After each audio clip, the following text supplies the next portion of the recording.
So I just got off a call with a client who's all excited to list their house. They want me to stage their home, and I'm excited, but they want to get it done within a week. And folks, it does not happen in a week. There is preparation that needs to go into place, whether you're hiring someone to stage your property or even if you want to do your own staging yourself. This whole video is about tips on how to do that and just to prepare and, your expectations when you are going to go the staging route or if you want to do your own personal staging yourself. The first thing I want to clarify is when we're staging a property, we are not decorating it, okay? This isn't for interior design, architectural digest kind of stuff. We are staging the property to sell, and that's much different than decorating. Decorating, and you can see probably just in my house that I have a lot of decorations everywhere because I like it. But if I were to sell my property, I promise you, I'd be taking a lot of this stuff out, probably 30-40% of all the items I have in my house, and I love it, but realize the purpose of staging is to put your house in the best light. You want it to look large, you want it to flow properly, you want to have the proper furnishings in the room to indicate what that room is to be used for. Just remember that. So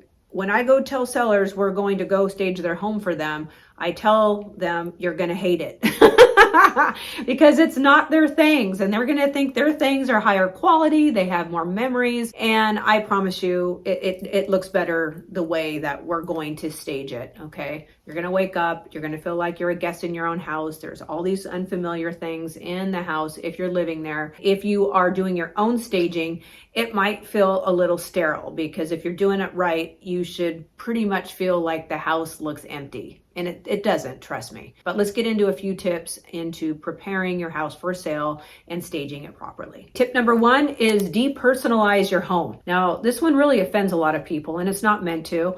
And you're tuning in to listen to me because hopefully I'm, giving you some value. So if you're staging your house and taking pictures, you need to take down all family photos, okay? Every single one of them. Any dog picture, just take them all down. Like, we don't want to know what your dog or your kid or any awards or what certificate you have, whether you be an attorney or you're a college graduate, like all those awards, all that stuff goes away. You pack it away.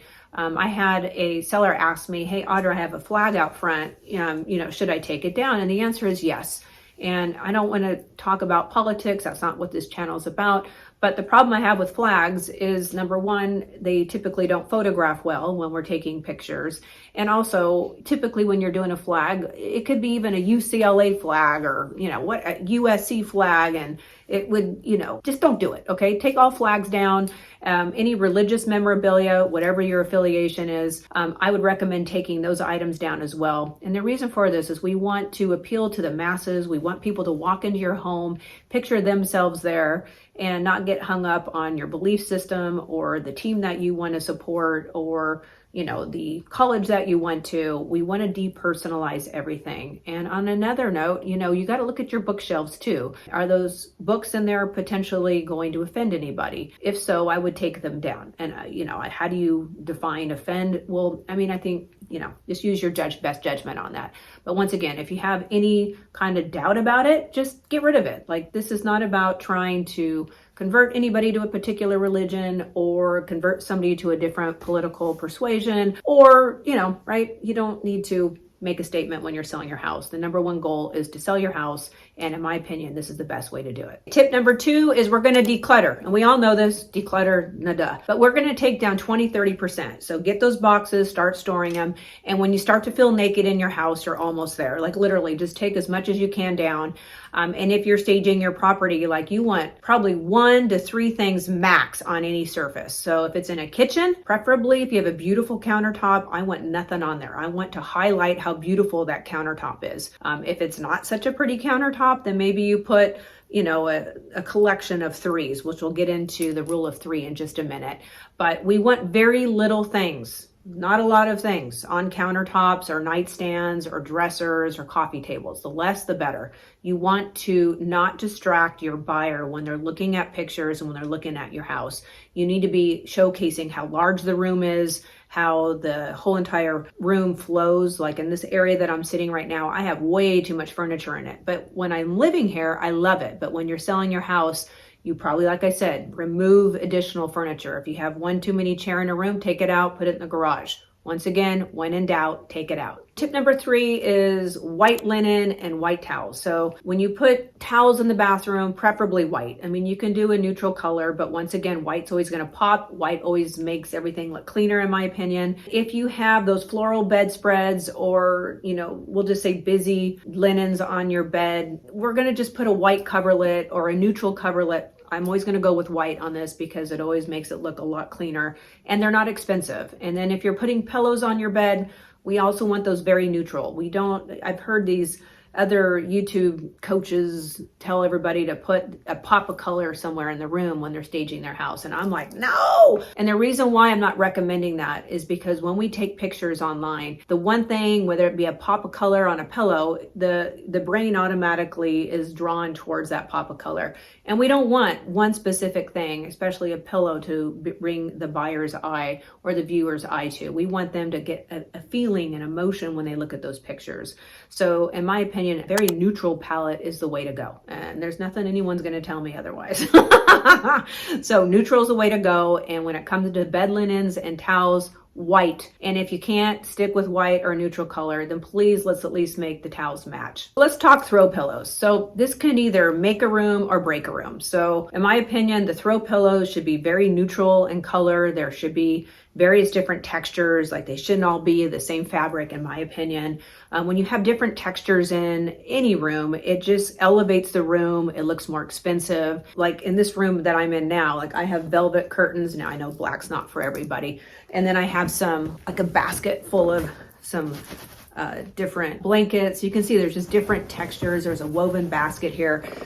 This is not expensive, but it does help with the feel, just an organic kind of feel. And I'm going to recommend that if you're staging your house and you want to put some throw pillows or blankets, like really focus on the textures, not the colors. Like you don't want anything too bright. Once again, we don't want the viewer to be too focused on, whoa, look at all these wild colors. We want them to get a feel when they walk into a room. So if you're going to do throw pillows, don't do a ton of them, but make sure, they're neutral and they have a texture and they're not all the same fabric. Common mistake I see over and over again is that homeowners hang their pictures way too high. So the rule of thumb I like to work with is that your pictures and artwork should be hung at 57 to 60 inches, like in that range. And that's, you look at the painting or the picture and the middle should be 57 to 60 inches from the ground. So don't hang it too high when we're taking pictures, which is why we're doing this. This is for marketing purposes.